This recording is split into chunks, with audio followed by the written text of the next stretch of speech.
Diamond Harbour Falta sector 1 থেকে কাঁচাপাড়া যাওয়ার জার্নিতে তোমাদের প্রত্যেকে জানাই আরেকবার স্বাগত। Hello everyone, thank you so much for watching my videos and welcome again to my video. আমার আগের বনসাই ভিডিওতে তোমরা প্রত্যেকে অনেক ভালোবাসা দিয়েছো আমাকে, এবং একজন আমাকে পার্সোনালি মেসেজ করে জিজ্ঞাসা করেছো যে এই বনসাইয়ের জায়গাটা কোথায়, যেটা ওয়েস্ট বেঙ্গলের সব থেকে বড় একটা নার্সারি। এই জায়গাটা হচ্ছে দিঘির পার করে বখরাহাটের দিকে যেতে মাঝখানে একটা জায়গা, ঠিক আছে।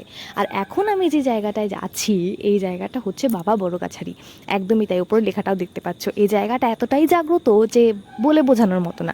আমাদের ওখানে যেরকম তারকেশ্বর, দক্ষিণেশ্বর প্রচণ্ড জাগ্রত, এটা হচ্ছে বাবা ভোলে মহেশ্বরের একটা খুব জাগ্রত মন্দির, এবং এখানে প্রচুর মানুষ মানত করে। আমি এখানে এসে এই জায়গাটার নাম শুনি।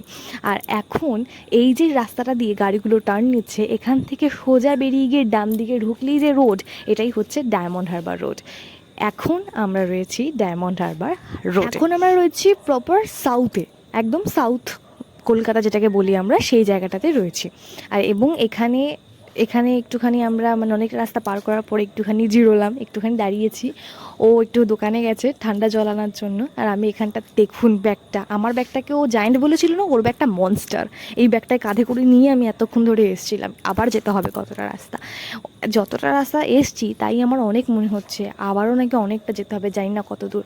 ওই যে দেখতে পাচ্ছেন লেখা রয়েছে, এখন আমরা জোকা পার করছি, এটা হচ্ছে জোকা। আর এই জোকাতে রয়েছে সব থেকে বড় ইএসআই হসপিটাল। এই দেখুন, এই যে হসপিটালটা, এটা হচ্ছে সব থেকে বড় ওয়েস্ট বেঙ্গলের মধ্যে ইএসআই হসপিটাল, মেন যেটা সেটা। আর এখন আমরা পার করছি ঠাকুরপুকুর, এক্স্যাক্টলি। এবং এর পরে স্টপেজ আসছে আপনার, কি লেখা আছে ওটা, শখের বাজার।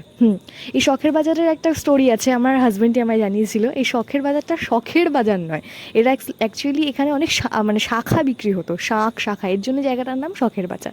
আর এই জায়গাটার নাম কি পড়তেই তো পারলাম না, যাই হোক, তোমরা পড়তে পেরেছো কিনা আমাকে কমেন্টে জানিও।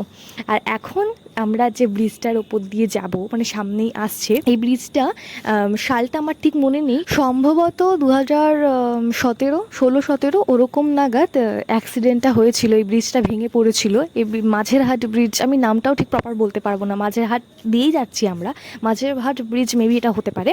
এবং কিন্তু এই ব্রিজটাই অ্যাক্সিডেন্ট হয়েছিল, এই ব্রিজটাই ভেঙে গিয়েছিল, এবং এখন আমরা কিন্তু এই ব্রিজটার ওপর দিয়েই যাচ্ছি, ঠিক।